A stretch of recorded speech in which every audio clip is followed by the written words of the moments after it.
नमस्कार. आकाशवाणी औरंगाबाद केंद्राच्या बातमीपत्रात मी सौरभ सदावर्ते आपलं स्वागत करतो. सुरुवातीला ठळक बातम्या. अयोध्येतल्या राम मंदिर प्रकरणी दोन्ही बाजूच्या पक्षांनी सामंजस्यातून तोडगा काढण्याची सर्वोच्च न्यायालयाची सूचना. रोख व्यवहारांवर बंदी घालण्याची मर्यादा 2 लाख रुपयांवर आणण्याची तरतूद असलेलं विधेयक लोकसभेत सादर. सामूहिक रजा आंदोलन करणाऱ्या निवासी डॉक्टरांना तात्काळ रुजू होण्याचे आदेश. आणि जिल्हा परिषदांची सत्ता मिळवण्यासाठी राज्यातल्या 4ही राजकीय पक्षांच्या सोयीनुसार तडजोडी. भाजपकडे सर्वाधिक 10 तर शिवसेना आणि राष्ट्रवादी काँग्रेसकडे प्रत्येकी 5 जिल्हा परिषदांची अध्यक्षपदं. आता सविस्तर बातम्या. अयोध्येतलं राम मंदिर हा मुद्दा धार्मिक आणि आस्थेशी निगडीत असल्यानं दोन्ही बाजूच्या पक्षांनी या प्रकरणात न्यायालयाबाहेर परस्पर सामंजस्यातून तोडगा काढावा अशी सूचना सर्वोच्च न्यायालयानं केली आहे. यासाठी मध्यस्थी करण्याची तयारीही न्यायालयानं दर्शवली आहे. दोन्ही बाजूच्या पक्षांनी परस्परांशी चर्चा करून निर्णय घ्यावा आणि येत्या 31 मार्चला त्याबद्दल न्यायालयाला माहिती द्यावी असं सरन्यायाधीश जे.एस. खेहर यांच्या पीठानं सांगितलं. यासारखे धार्मिक विषय चर्चेतूनच सोडवणं हे सर्वोत्तम असल्याचं न्यायालयानं म्हटलं आहे. यासाठी दोन्ही पक्षांनी थोडे द्यावे थोडे घ्यावे अशी भूमिका स्वीकारल्यास या प्रकरणात तोडगा निघणं शक्य असल्याचं न्यायालयानं नमूद केलं. न्यायालयानं केलेल्या या सूचनेचं केंद्र आणि उत्तर प्रदेश सरकार, राष्ट्रीय स्वयंसेवक संघ आणि अन्य संघटनांनी स्वागत केलं आहे. मात्र बाबरी मशीद कृती समितीनं न्यायालयाची ही सूचना अमान्य केली आहे. 5 राज्यांमध्ये नुकत्याच झालेल्या विधानसभा निवडणुकांसह मतदानादरम्यान इलेक्ट्रॉनिक मतदान यंत्रांच्या कार्यप्रणालीत कथितरित्या अवैध बदल करण्याच्या आरोपांची चौकशी होण्याची मागणी करणाऱ्या याचिकेवर सुनावणी घेण्याची तयारी सर्वोच्च न्यायालयानं दर्शवली आहे. सरन्यायाधीश जे.एस. खेहर यांच्या अध्यक्षतेखालील पीठानं या संदर्भातल्या जनहित याचिकेची सुनावणी परवा शुक्रवारी 24 तारखेला ठेवली आहे. या यंत्रांची गुणवत्ता, त्यातील सॉफ्टवेअर आणि त्यावर हॅकिंगमुळे होणारे परिणाम यांची तपासणी करण्याची मागणी या याचिकेत करण्यात आली आहे. अशा अवैध बदलांविरोधात गुन्हे दाखल करण्याची मागणीही याचिकाकर्त्यानं केली आहे. अनिवासी भारतीयांप्रमाणे अन्य नागरिकांसाठीही 500 आणि 1000 रुपयांच्या जुन्या नोटा बदलण्याची मुदत 31 मार्चपर्यंत का नाही ठेवली असा सवाल सर्वोच्च न्यायालयानं केंद्र सरकारला केला आहे. सरन्यायाधीश जे.एस. खेहर यांच्या अध्यक्षतेखालील एका पीठानं सरकारला येत्या 11 एप्रिलपर्यंत यासंदर्भात शपथपत्र दाखल करण्यास सांगितलं आहे. नोटाबंदी लागू केल्यानंतर जुन्या नोटा बदलण्यासाठी सरकारनं देशातल्या जनतेला 30 डिसेंबरपर्यंत मुदत दिली होती.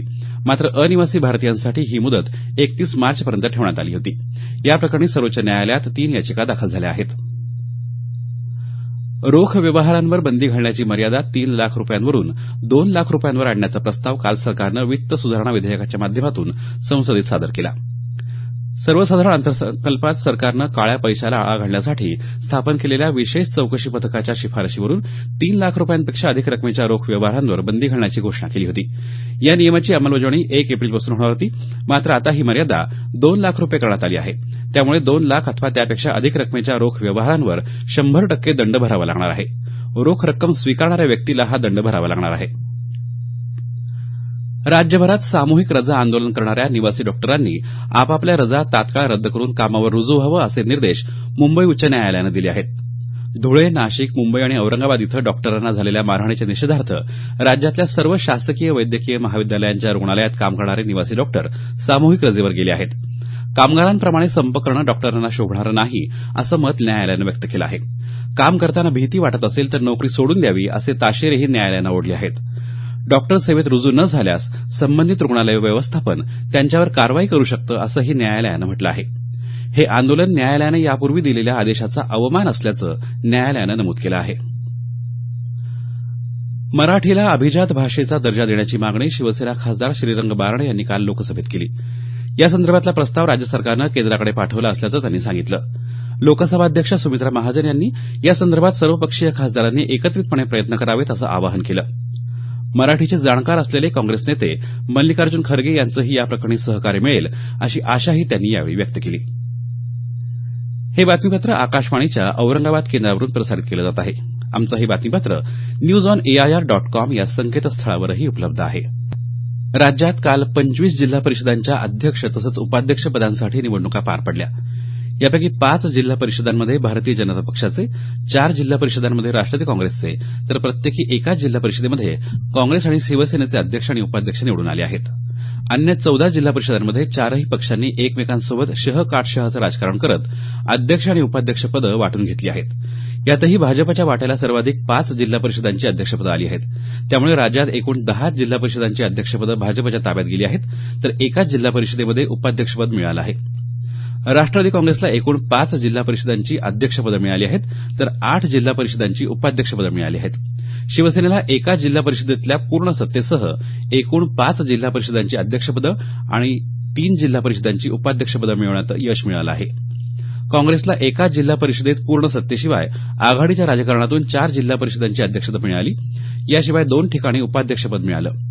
शेतकरी कामगार पक्ष, शिवसंग्राम आणि स्थानिक आघाडीनं प्रत्येकी एका जिल्हा परिषदेत उपाध्यक्षपद मिळवलं.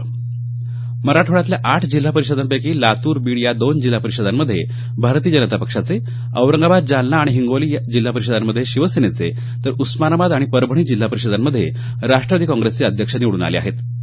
औरंगाबाद जिल्हा परिषदेत शिवसेना आणि काँग्रेस पक्षाची युती झाल्यानं शिवसेनेच्या देवयानी डोणगावकर यांची अध्यक्षपदी, तर काँग्रेसचे केशव ताडे यांची उपाध्यक्षपदी निवड झाली.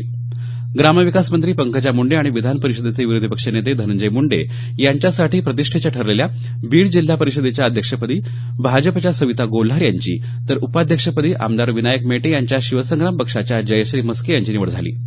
जालना जिल्हा परिषदेत शिवसेना, राष्ट्रवादी काँग्रेस आणि काँग्रेस यांनी आघाडी केल्यानं अध्यक्षपदी शिवसेनेचे अनिरुद्ध खोतकर यांची, तर उपाध्यक्षपदी राष्ट्रवादी काँग्रेसचे सतीश टोपे यांची निवड झाली.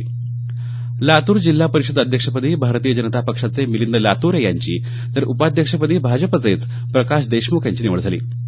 उस्मानाबाद जिल्हा परिषदेत राष्ट्रवादी काँग्रेसचे नेताजी पाटील यांची अध्यक्षपदी, तर उपाध्यक्षपदी अर्चना राणा जगजितसिंग पाटील यांची निवड झाली. नांदेड जिल्हा परिषदेच्या अध्यक्षपदी काँग्रेसच्या शांताबाई पवार, तर उपाध्यक्षपदी राष्ट्रवादी काँग्रेसचे समाधान जाधव विजयी झाले. हिंगोली जिल्हा परिषदेत शिवसेना, काँग्रेस आणि राष्ट्रवादी काँग्रेस अशी युती झाल्यानं अध्यक्षपदी शिवसेनेच्या शिवराणी नरवडे यांची, तर उपाध्यक्षपदी राष्ट्रवादी काँग्रेसचे अनिल पतंग यांची निवड झाली. परभणी जिल्हा परिषदेच्या अध्यक्षपदी राष्ट्रवादी काँग्रेसच्या उज्ज्वला राठोड, तर उपाध्यक्षपदी राष्ट्रवादी काँग्रेसच्याच भावना नखाते यांची निवड झाली आहे. शिवसेनेतल्या अंतर्गत गटबाजीला कंटाळून परभणी जिल्ह्यातले पाथरीचे आमदार मोहन फड यांनी शिवसेना सोडण्याची घोषणा काल केली. अपक्ष निवडून आलेले आमदार फड यांनी 5 महिन्यांपूर्वी शिवसेनेत प्रवेश केला होता. नुकत्याच झालेल्या पंचायत समितीच्या निवडणुकीत खासदार संजय जाधव यांनी त्यांच्या समर्थकामार्फत आपल्या उमेदवाराचा पराभव केल्यापासून फड नाराज होते. यासंदर्भात त्यांनी संपर्क प्रमुख सुभाष भोईर यांच्याकडे तक्रार केली होती. मात्र त्याची दखल घेतली नसल्याचं सांगत काल आमदार फड यांनी वार्ताहरांशी बोलताना शिवसेना सोडण्याची घोषणा केली. वनीकरणाची चळवळ ही महिलांना आणि मुलांना घेऊनच पुढे नेता येणार असल्याचं मत मराठवाडा शेती सहाय्य मंडळाचे विश्वस्त विजयअण्णा बोराडे यांनी व्यक्त केलं आहे. आंतरराष्ट्रीय वन दिनानिमित्त काल औरंगाबाद इथं वन विभागाच्या वतीनं एका चर्चासत्राचं आयोजन करण्यात आलं होतं. त्यावेळी ते मराठवाड्यातल्या वनशेतीद्वारे शेतकऱ्यांचा आर्थिक विकास या विषयावर बोलत होते. यंदाच्या वन दिनाची मध्यवर्ती संकल्पना वन आणि ऊर्जा अशी असून शाश्वत विकासाला चालना देण्याच्या दृष्टीनं वन, इंधन आणि ऊर्जेच्या अन्योन्य संबंधांचं स्पष्टीकरण करण्यावर भर देण्यात येत आहे. औरंगाबाद महानगरपालिकेचा 950 कोटी 21 लाख रुपये खर्चाचा अर्थसंकल्प आयुक्त ओमप्रकाश बकोरिया यांनी काल स्थायी समितीसमोर सादर केला. उत्पन्नाच्या प्रमुख स्रोतांमधून 807 कोटी रुपये उभे राहतील असा अंदाज या अर्थसंकल्पात वर्तवण्यात आला आहे. मराठवाड्यातल्या औरंगाबाद आणि नांदेड रेल्वे स्थानकांवर प्रवाशांच्या सोयीसाठी संपूर्ण रोखरहित व्यवहारांची सुविधा उपलब्ध करून देण्यात येणार असल्याचं दक्षिण मध्य रेल्वेच्या नांदेड विभागाचे व्यवस्थापक ए.के. सिन्हा यांनी सांगितलं आहे. नांदेड इथं आयोजित रेल्वे सल्लागार समितीच्या बैठकीत ते काल बोलत होते. रेल्वेच्या नांदेड विभागानं विविध रेल्वे स्थानकांवर प्रवाशांसाठी उपलब्ध करून दिलेल्या तांत्रिक सुविधांची माहिती सिन्हा यांनी यावेळी दिली. शेवटी पुन्हा काही ठळक बातम्या. अयोध्येतल्या राम मंदिर प्रकरणी दोन्ही बाजूच्या पक्षांनी सामंजस्यातून तोडगा काढण्याची सर्वोच्च न्यायालयाची सूचना. रोख व्यवहारांवर बंदी घालण्याची मर्यादा 2 लाख रुपयांवर आणण्याची तरतूद असलेलं विधेयक लोकसभेत सादर. सामूहिक रजा आंदोलन करणाऱ्या निवासी डॉक्टरांना तात्काळ रुजू होण्याचे आदेश. आणि जिल्हा परिषदांची सत्ता मिळवण्यासाठी राज्यातल्या 4ही राजकीय पक्षांच्या सोयीनुसार तडजोडी. भाजपकडे सर्वाधिक 10 तर शिवसेना आणि राष्ट्रवादी काँग्रेसकडे प्रत्येकी 5 जिल्हा परिषदेची अध्यक्षपदं. याबरोबरच हे बातमीपत्र संपलं. आमचं यानंतरचं मराठी संक्षिप्त बातमीपत्र सकाळी 10 वाजता.